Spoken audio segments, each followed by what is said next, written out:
Welcome to the Startup Funding Espresso. I'm Hall T. Martin, where we talk about how to raise funding and invest in startups and the time it takes to drink an espresso. If you have a question about startup funding or investing, please go to the website, startupfundingespresso.com, and type in your question into the chat bot in the lower right corner to receive an answer. I hope you enjoy this episode.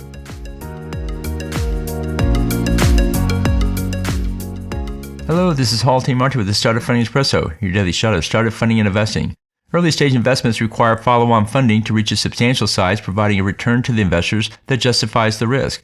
Here are the odds that a startup will raise their next round of funding. After the first round, about half go on to raise a second round. This is not unusual, as many investors divide their investment allocation in half and for this first investment. Of the original funded companies, about 30% will go on to raise a third round. This is equivalent to a Series A. Of the original funded companies, about 15% will go on to raise a fourth round. This is equivalent to a Series B.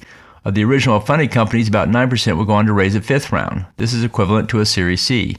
Of the original funded companies, about 3% will go on to raise a sixth round. This is equivalent to a Series D. After the first round, there is a halving effect in which approximately half the companies are able to raise another round to move to the next level. Overall, about 70% of the companies will not make a return to their investors through lack of an exit.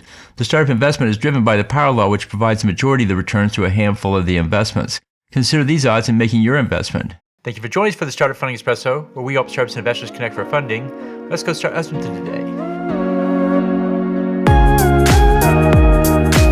Hall T. Martin is the director of Investor Connect, which is a 501c3 nonprofit dedicated to the education of investors for early-stage funding. All opinions expressed by Hall and podcast guests are solely their own opinions and do not reflect the opinion of Investor Connect. This podcast is for informational purposes only and should not be relied upon as a basis for investment decisions.